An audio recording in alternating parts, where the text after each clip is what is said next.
ایک واقعہ ہے دو بھائیوں کا، ایک بڑا تھا دوسرا چھوٹا تھا. تو بڑے بھائی کی شادی ہو گئی اور اس کے بچے بھی ہو گئے.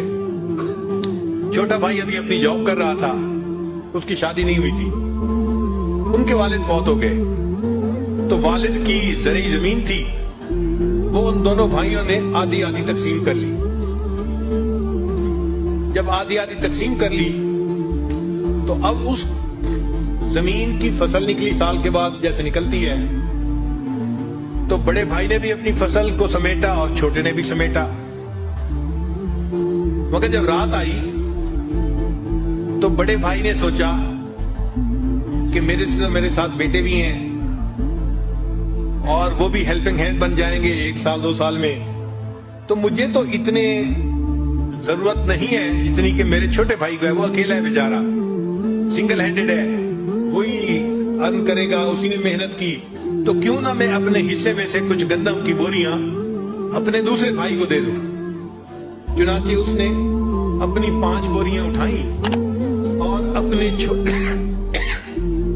چھوٹے بھائی کی زمین کے حصے میں جہاں بوریاں پڑی تھی وہاں جا کے ڈال دی.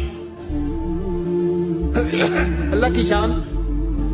جب رات کا آخری حصہ آیا تو چھوٹے بھائی کے دل میں بھی یہی خیال آیا کہ ہم 2 بھائی ہیں اور ہماری زمین آدھی آدھی ہے، لیکن میں تو اکیلا ہوں، میری تو ضرورت اتنی نہیں ہے. میرا بڑا بھائی تو فیملی والا ہے، اس کے بچے ہیں، بیوی ہے، ذمہ داری زیادہ ہے، بوجھ زیادہ ہے.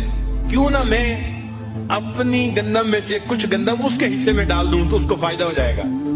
چنانچہ اس نے بھی 5 بوریاں اٹھائیں اور بھائی کی بوریوں میں جا کے اس کو رات کو ڈال دیا.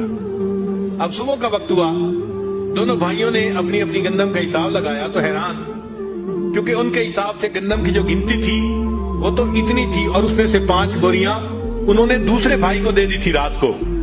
مگر صبح وہ 5 بوریوں کی جو کمی تھی وہ پوری ہوئی تھی. تو دونوں بھائی اس پر بڑے حیران ہوئے کہ پتہ نہیں گندم ہماری 5 بوریاں کم ہونی چاہیے تھی، یہ کم کیوں نہیں ہے. اگلی رات آئی تو دونوں بھائیوں نے سوچا کہ آج ہم پھر گندم جو ہے نا اپنے بھائی کے کھیت میں ڈال کے آتے ہیں. اللہ تعالیٰ کی شان کہ ایک نے 5 بوریاں اٹھائیں اور دوسرے نے 5 بوریاں اٹھائیں. جب دونوں ایک دوسرے کی زمین پہ ڈالنے کے لیے جانے لگے تو راستے میں ایک دوسرے سے ملاقات ہو گئی.